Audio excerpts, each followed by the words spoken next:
आप सभी को स्वागत है आपका परीक्षा युग के इस शानदार से प्लेटफॉर्म पे। जैसे कि आपसे हमने पार्ट 1 डाइजेस्टिव सिस्टम का जो कर लिया था, उसी की सीरीज में आज पार्ट 2 लेके आए हैं डाइजेस्टिव सिस्टम का। जो जैसे कि आपने उस वाली वीडियो में देखा होगा, जितना डिटेल में हमने पढ़ा है उसी तरीके से उसी डिटेल में आज सेकंड पार्ट की तरफ चलते हैं। और हमने स्टमक तक बात कर ली थी। स्टमक जो है, स्टमक यानी कि अमाशय तक हमने बात कर ली थी। इसके बाद बात आती है स्मॉल इंटेस्टाइन की। तो एक बार देखेंगे बेटा, रफली सा एक डायग्राम फिर बना रहा हूं मैं यहां पे।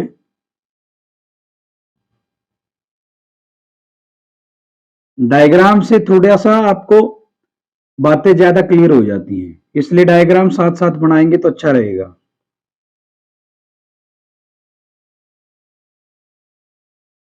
ऐसा कुछ डायग्राम हमने कल भी बनाया था।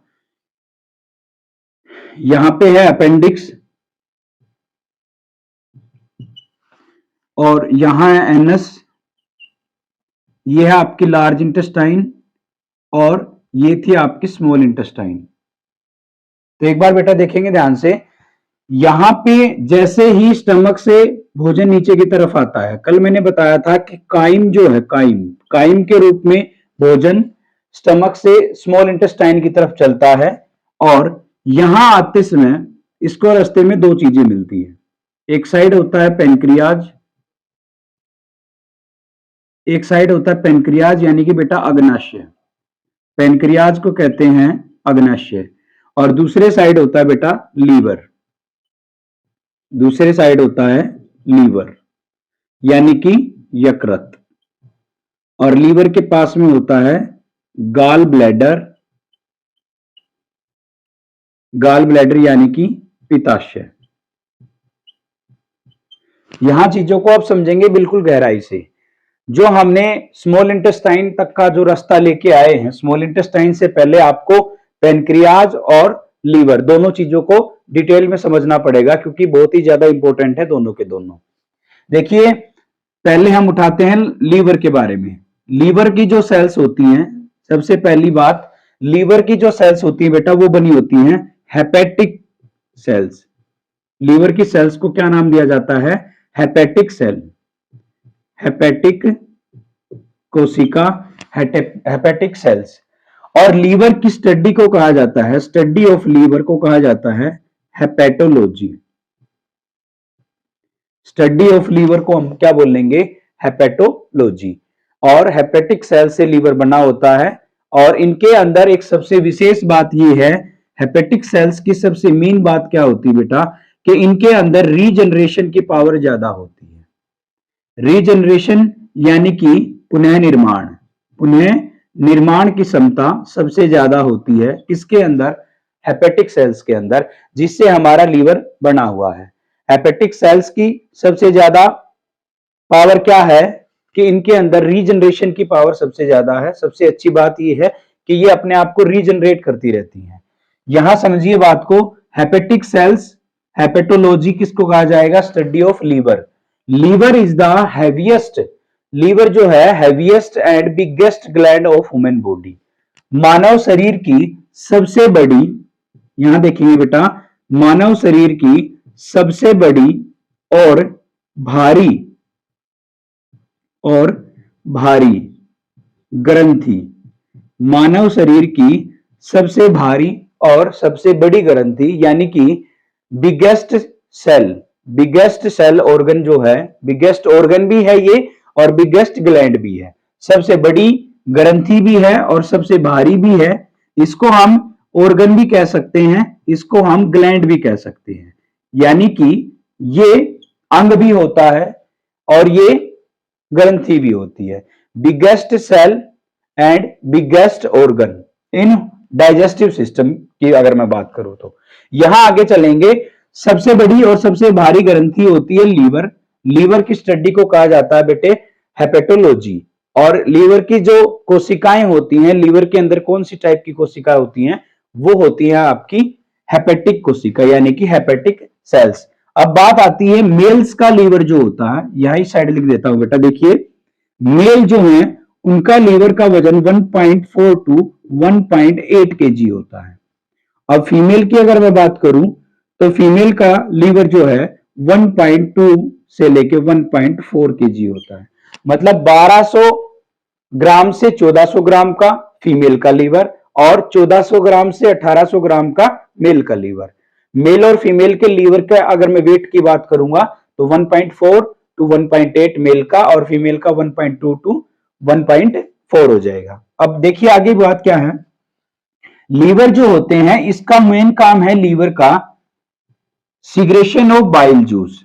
बाइल जूस जिसको हिंदी में कहा जाता है बेटा पित्त रस। बाइल जूस यानी कि पित्त रस। लीवर के द्वारा पित्त रस का निर्माण किया जाता है। पित्त रस का डाइजेशन में बहुत ज्यादा योगदान होता है। डाइजेस्टिव सिस्टम में या डाइजेशन में पित्त का बहुत ज्यादा योगदान होता है और जिसका पीएच जो अगर बाइल जूस की अगर मैं बात करूंगा 7.6 अप्रोक्सीमेटली इसका पीएच होता है। आप इसको कह सकते हो बेसिक इन नेचर। जो बाइल जूस होता है बेटा वो बेसिक होता है। अब एक बात समझिए कि बाइल जूस कैसे काम करेगा। जैसे भोजन यहां आएगा छोटी आंत में जैसे भोजन पहुंचेगा तो बाइल जूस जो है यहां से लीवर के द्वारा बाइल जूस यहां पहुंच जाता है। और एक बात और समझेंगे कि लीवर जो है उसके द्वारा यकृत के द्वारा पित्त का निर्माण किया जाता है और एक्सेस मात्रा में जैसे ही पित्त हो जाता है मतलब पित्त अगर ज्यादा हो जाता है तो पित्त को स्टोर करने के लिए अगर मैं बात करूंगा तो भाई गाल ब्लैडर का प्रयोग किया जाता है। स्टोर कहां पे होता है पित्त? गाल ब्लैडर में। कहां पे होता है बेटा? गाल ब्लैडर में, जिसको हिंदी में क्या कहा जाता है? पित्ताशय। Excess amount of bile stored in gall bladder यानी कि ज्यादा मात्रा में जैसे ही बाइल जूस बनता है उस बाइल जूस को कहां स्टोर किया जाता है? पित्ताशय में यानी कि गाल ब्लैडर में। इन 24 आवर 24 घंटे के अंदर, यहां समझिए बेटा बात को, 24 घंटे के अंदर, इसको साफ कर देता हूं ताकि आप साथ के साथ नोट्स भी बनाते रहें अपने। 600 से 800 ml 600 से 800 ml पीएच सॉरी बाइल 600 से 800 ml बाइल जूस का निर्माण होता है एक 24 घंटे के अंदर। एक दिन में 600 से 800 ml बाइल जूस तैयार किया जाता है। किसके द्वारा? लीवर के द्वारा, जिसका नेचर क्या होता है? बेसिक इन नेचर होता है। डाइजेशन में बहुत ज्यादा योगदान होता है। अब हम आगे पढ़ेंगे इसका योगदान कैसे होगा, क्या काम करेगा। बाइल जूस कितना बनेगा बेटा? ध्यान से सुन लो। 60 टू 800 ml यानी कि 600 से 800 ml बाइल बनेगा एक दिन के अंदर 24 घंटे में। और बाइल जो है कहां स्टोर होगा? बाइल कहां स्टोर होगा बेटा? गाल ब्लैडर में। बाइल कहां स्टोर होगा? गाल ब्लैडर में। अब यहां पे सबसे बड़ी बात जो है लीवर की, एक मैंने आपको बताया लीवर ट्रांसप्लांट भी किया जाता है। लीवर को ट्रांसप्लांट भी कर देते हैं ताकि एक बॉडी से लीवर को उठा के दूसरी बॉडी में इंजेक्ट किया जाता है और इंजेक्ट करने के बाद एक सर्टेन टाइम के बाद उसी सेल से, उसी हेपेटिक सेल से एक नया लीवर जो है वो तैयार हो जाता है। ठीक है ना। तो यहां समझेंगे कि बाइल जूस जो है, बाइल जूस में होता क्या है, बाइल जूस किस किस का योग है या बाइल जूस के अंदर क्या क्या चीजें मिली होती हैं। सबसे पहली बात तो है बेटा वाटर यानी कि पानी। बाइल जूस के अंदर पानी होता है। क्लियर? ठीक है भाई, बाइल जूस के अंदर पानी होता है। दूसरी बात होती है सोल्ट। बाइल जूस के अंदर सोल्ट होता है। कौन कौन से सोल्ट होते हैं? सोडियम बाइकार्बोनेट और सोडियम ग्लाइकोलेट। यहां समझेंगे सोडियम बाइकार्बोनेट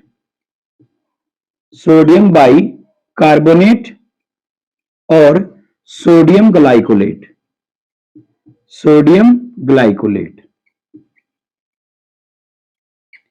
दो टाइप के साल्ट जो हैं, दो टाइप के साल्ट बाइल जूस के अंदर होते हैं। पानी होता है। थर्ड जो बात आती है वो होता है बेटा कैलेस्ट्रोल। इसके बाद होता है phospholipids. Cholesterol, phospholipid, salt, water और कुछ पिगमेंट होते हैं, पिगमेंट।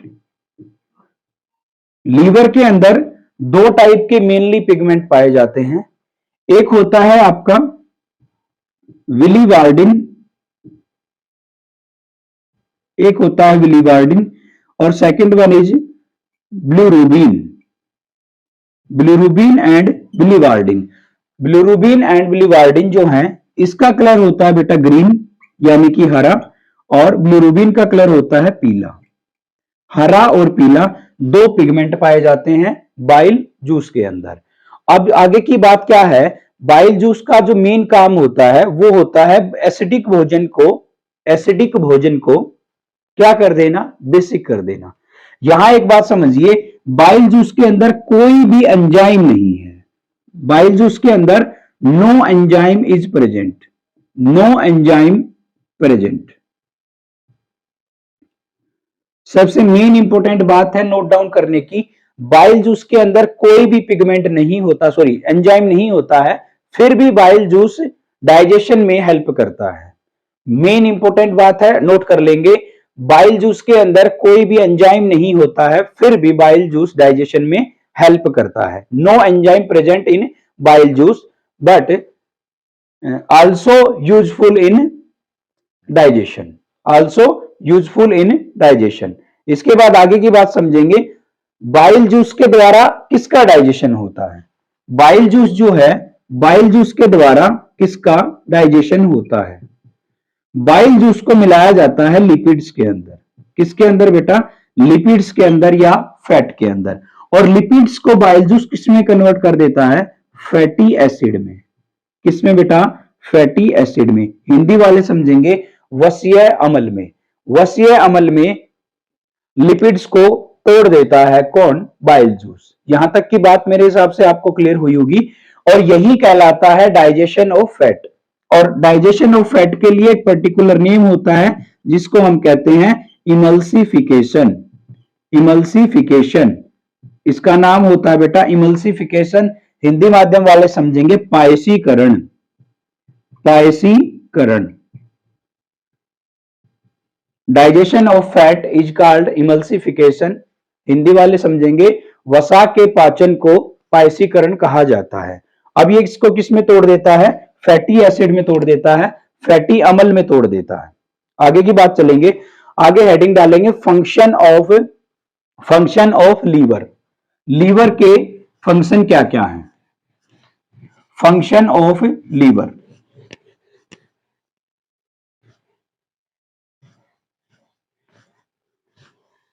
लीवर के क्या क्या कार्य होते हैं समझेंगे। Function of liver, first of all सबसे पहला काम है बेटा इमल्सिफिकेशन। इमल्सिफिकेशन यानी कि पायसीकरण। दूसरा बाइल जूस का निर्माण करना। बाइल जूस काम करता है किसके लिए, इमल्सिफिकेशन के लिए। बाइल पिगमेंट का निर्माण करना, बिलीवार्डिन, बिलीरुबिन। एक हरे रंग का पिगमेंट होता है, एक पीले रंग का पिगमेंट होता है। नेक्स्ट जो बचता है इसमें formation of urea, urea formation, formation of urea. Urea का उत्पादन कौन करता है, लीवर करता है। इसके बाद store house, store house,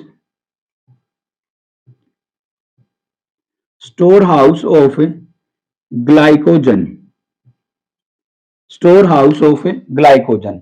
glycogen is the store house of, sorry glycogen जो है स्टोर होता है कहां पे, लीवर में। और ग्लाइकोजन का काम क्या होता है, it is the stored food of human body. Glycogen is also called stored food of human body. Stored food of human body.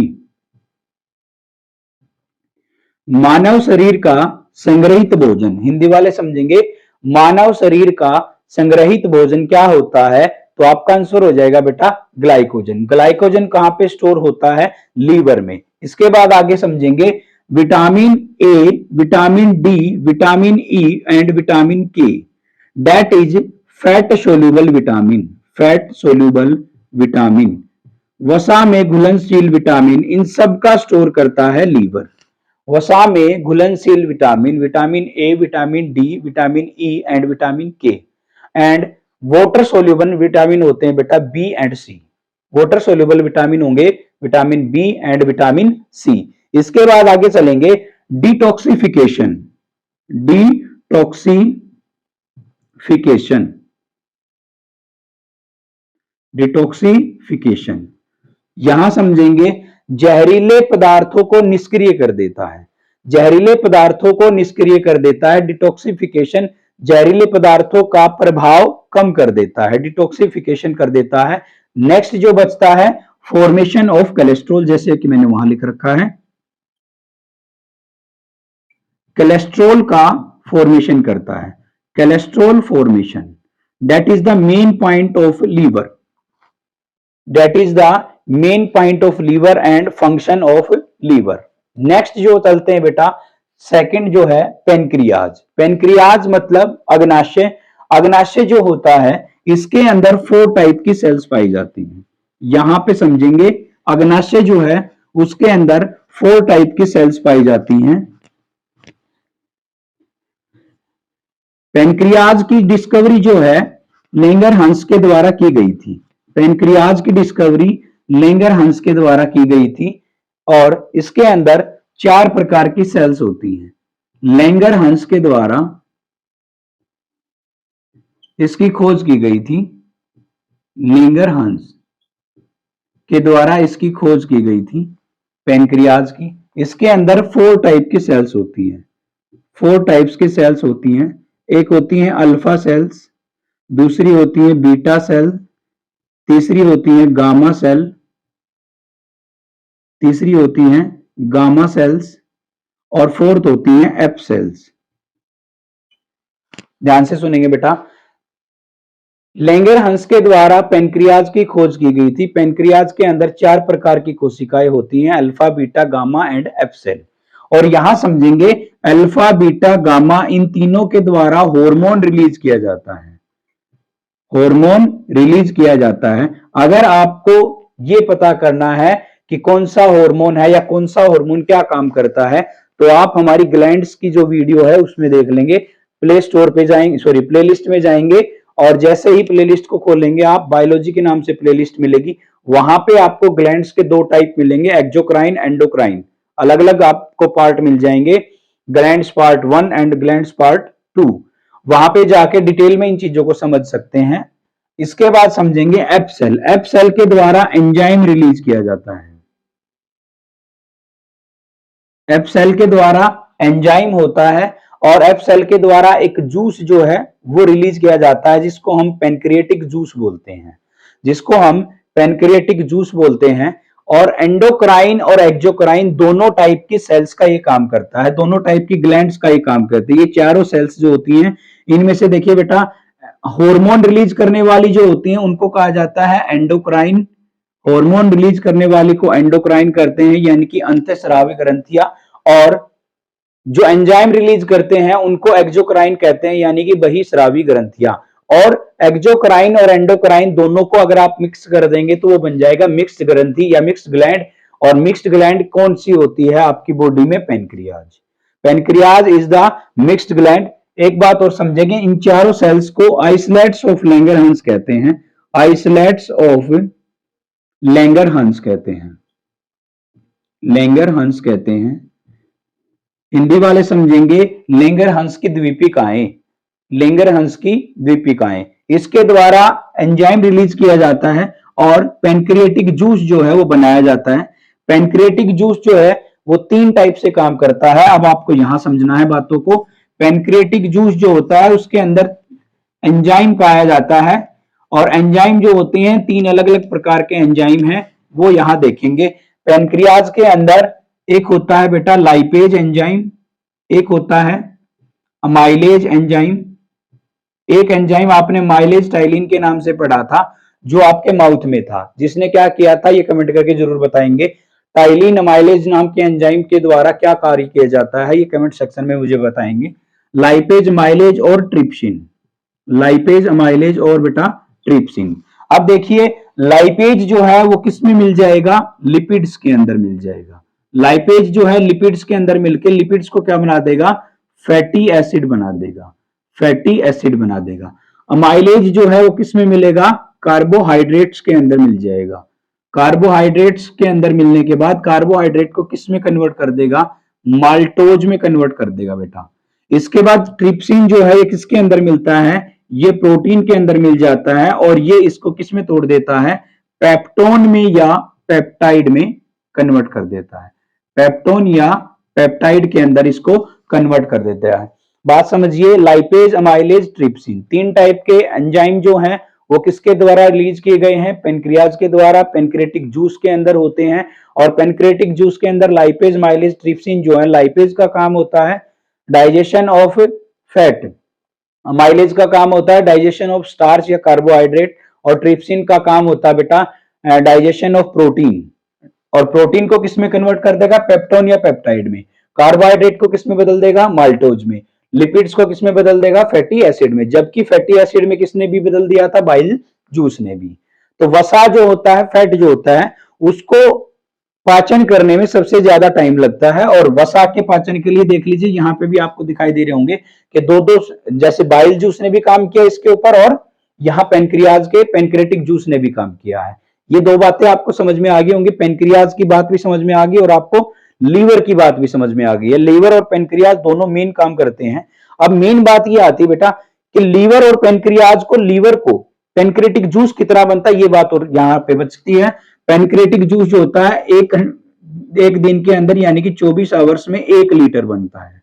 1 litre के समथिंग जो है, 1 लीटर पेनक्रेटिक जूस बनता है एक दिन के अंदर 24 घंटे में। अब आगे बात समझेंगे, पेनक्रियाज को पेनक्रेटिक जूस बनाने के लिए कौन उत्तेजित करता है, स्टिमुलेट करता है, और लीवर को बाइल जूस बनाने के लिए कौन स्टिमुलेट करता है। मोस्ट इंपोर्टेंट पॉइंट है लीवर के लिए। देखिए बेटा यहां समझिए, ये छोटी आंत है आपकी, छोटी आंत के अंदर यहां बिल्कुल इसके ऊपर छोटी आंत के 2 हार्मोन बैठे हैं दोनों साइड में। पेनक्रियाज की साइड में भी एक हार्मोन होता है और यहां लीवर की साइड में भी एक हार्मोन होता है। लीवर को काम करने के लिए, लीवर का मेन काम क्या है, बाइल जूस का निर्माण करना। अब बाइल जूस का निर्माण करने के लिए कौन सा हार्मोन छोटी आंत का होता है, that is the most important point. यहां समझेंगे, लीवर के लिए होता है, एक होता है आपका कैलिसिस्टोकाइनिन, कैलिसिस्टोकाइनिन, कैलिसिस्टोकाइनिन, कैलिसिस्टोकाइनिन, कैलिसिस्टोकाइनिन। कैलिसिस्टोकाइनिन किसको स्टिमुलेट करेगा बेटा, लीवर को। किसका हार्मोन है, छोटी आंत का, स्मॉल इंटेस्टाइन का हार्मोन है कैलिसिस्टोकाइनिन। किस पे काम करता है, लीवर पे। क्या काम करता है, लीवर को मैसेज करता है किस चीज के लिए, क्या बनाने के लिए, बाइल जूस बनाने के लिए। यहां दूसरा बचता है पेनक्रियाज के लिए। पेनक्रियाज के लिए होता है बेटा secretin, secretin, secretin. Secretin hormone जो है छोटी आंत का हार्मोन होता है, किसके लिए काम करेगा, पेनक्रियाज के लिए। पेनक्रियाज को किस चीज का मैसेज करेगा, पेनक्रेटिक जूस बनाने के लिए। और पेनक्रेटिक जूस में क्या है, LAT, लाइपेज, अमाइलेज, ट्रिप्सिन। यहां तक आई होप आपको समझ में बात आ गई होगी।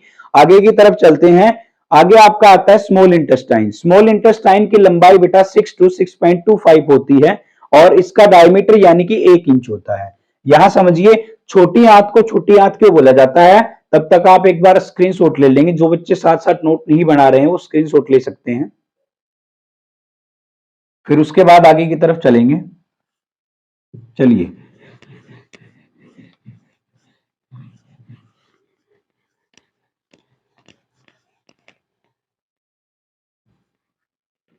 एक बार सारी बातों को यहां दोबारा से समझेंगे। जो यहां तक का हो गया है उससे आगे चलेंगे। अब देखो यहां पे जो बात है, स्मॉल इंटेस्टाइन, स्मॉल इंटेस्टाइन की लंबाई होती है ज्यादा बेटा, 6 to 6.25 मीटर। और इसका डायमीटर यानी कि इसका व्यास जो होता है वो होता है बेटा 1 इंच का, 1 इंच का। 1 इंच डायमीटर होता है छोटी आंत का। लंबाई होती है 6 से 6.25 मीटर।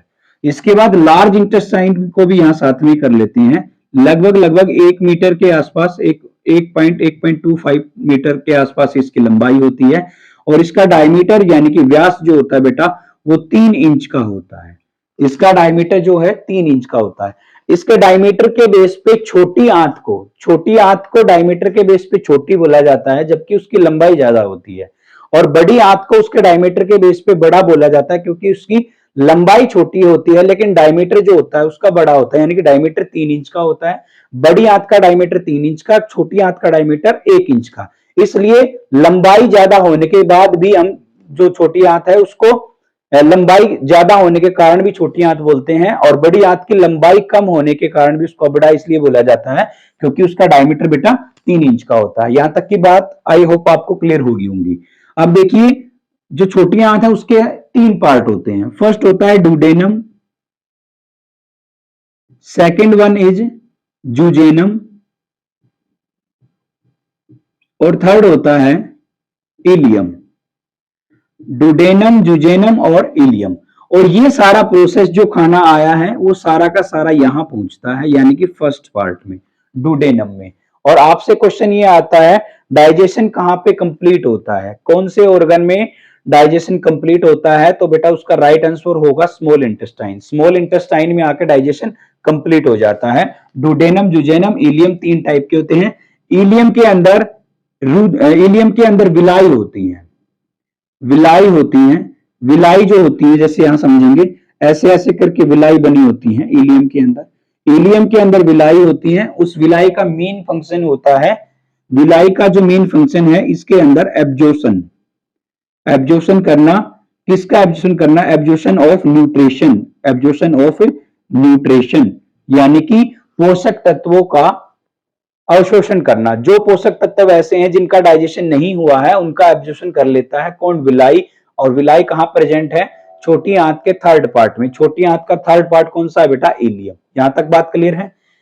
ये भोजन जो है डुडेनम में पहुंचता है, उसके बाद जुजेनम में जाता है। जुजेनम के काम होता है भोजन को फैलाना, और फैलाने के बाद दोबारा से इलियम के अंदर विलाई जो होती हैं वो इसका एब्जॉर्प्शन करती हैं। विलाई के थ्रू एब्जॉर्प्शन हो जाता है न्यूट्रिशन का। कोई न्यूट्रिशन ऐसा बच जाता है जिसका पाचन नहीं हुआ है तो उसका एब्जॉर्प्शन कर लिया जाता है छोटी आंत के विलाई के द्वारा, जो कहां प्रेजेंट होता है? छोटी आंत के थर्ड पार्ट में। छोटी आंत का थर्ड पार्ट क्या बेटा? इलियम। यहां तक की बात आई होप आपको समझ में आ गई होंगी। आगे की तरफ चलते हैं। इसके बाद छोटी आंत से भोजन पहुंच जाता है आपका लार्ज इंटेस्टाइन में। लार्ज इंटेस्टाइन के अंदर असेंडिंग कोलोन, ट्रांसवर्स कोलोन और डिसेंडिंग कोलोन। यहां लार्ज इंटेस्टाइन के भी 3 पार्ट हैं, समझिए बेटा। एक होता है ascending colon, ascending colon. Second होता है ट्रांसवर्स कोलोन, ट्रांसवर्स कोलोन। और थर्ड होता है आपका डिसेंडिंग कोलोन, डिसेंडिंग कोलोन। कई बार ऐसा क्वेश्चन आता है, colon is the part of.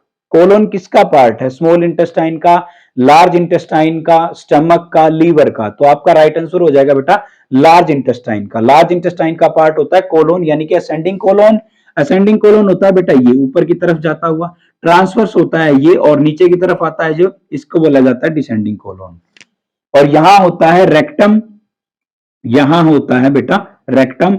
और रेक्टम के बाद आता है एनस, यानी कि गुदा, जहां से अनडाइजेस्टेड फूड जो है बॉडी से बाहर होता है। यहां बात समझिए, जैसे ही छोटी आंत से एब्जॉर्प्शन होने के बाद न्यूट्रिशन या अनडाइजेस्टेड फूड जाता है बड़ी आंत के अंदर, बड़ी आंत के अंदर सिर्फ किस चीज का एब्जॉर्प्शन होता है? एब्जॉर्प्शन ऑफ वाटर, वाटर का एब्जॉर्प्शन होता है। वाटर का एब्जॉर्प्शन कहां होता है?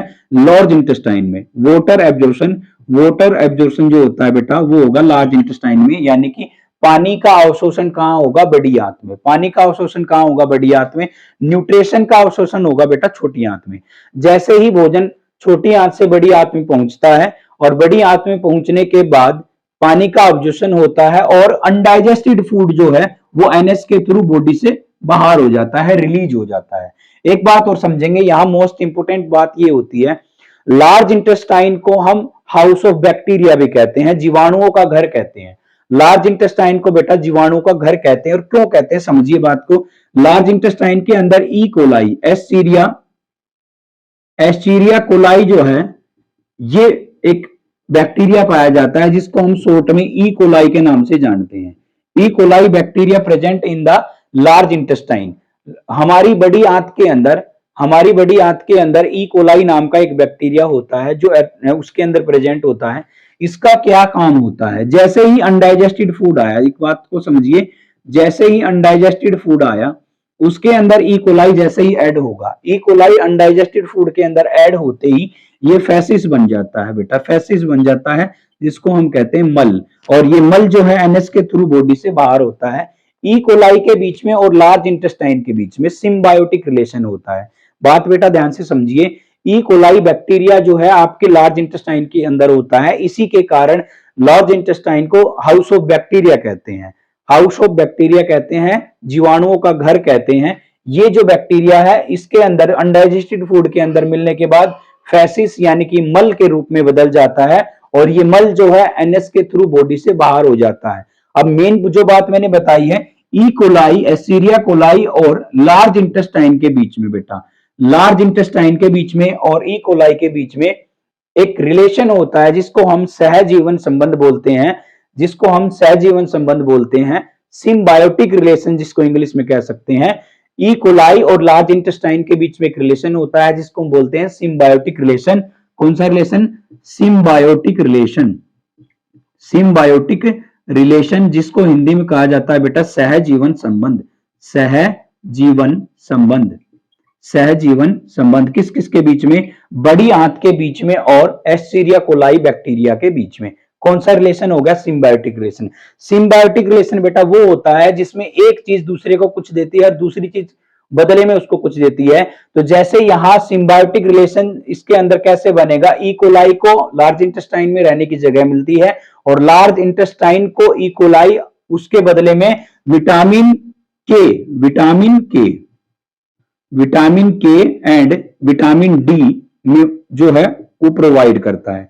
Vitamin K and vitamin D जो है बैक्टीरिया के द्वारा, ई कोलाई के द्वारा प्राप्त किया जाता है, ई कोलाई के द्वारा दिया जाता है किसको? लार्ज इंटेस्टाइन को। यहां तक की ये बातें आपको मेरे हिसाब से समझ में आ गई होंगी। एक छोटा सा पॉइंट जो है वो बचता है। अब देखिए बेटा, हमने क्या किया है, C6H12O6 ये जो चीज है ये कैसे आई है? जैसे ही इसके अंदर ऑक्सीजन मिल जाती है तो ये बन जाता है CO2 प्लस में H2O plus ATP, CO2 plus में H2O प्लस में ATP। देखिए ग्लूकोज के रूप में जो भी भोजन आपने खाया है वो ग्लूकोज के रूप में बन जाता है। वो कैसे बनता है? छोटी आंत के अंदर भी एक जूस होता है जिसको हम इंटेस्टाइनल जूस बोलते हैं, उसको हम बोलते हैं बेटा इंटेस्टाइनल जूस, इंटेस्टाइनल जूस जिसको हम हिंदी में कह सकते हैं आंतीय रस, आंतीय रस। जो भोजन डाइजेस्ट होता है छोटी आंत के अंदर और डाइजेस्टेड फूड के अंदर जो भोजन डाइजेस्ट हो जाता है इंटेस्टाइनल जूस के द्वारा, उसको राउंड ऑफ करके उसका मेन जो रिजल्ट होता है वो ग्लूकोज निकाल दिया जाता है। छोटी आंत के अंदर क्या बन जाता है बेटा? ग्लूकोज। और ग्लूकोज को प्राप्त करने के लिए यहाँ ब्लड की वेसल्स होती हैं, छोटी छोटी वाहिकी होती हैं ब्लड की, और उन्हीं के थ्रू यहां से ग्लूकोज को एब्जॉर्ब कर लिया जाता है और उसको एब्जॉर्ब करने के बाद आपके ब्लड में उसको मिला दिया जाता है। और ब्लड में जैसे ही ग्लूकोज मिल जाता है तो वो आपकी पूरी बॉडी में घूम जाता है।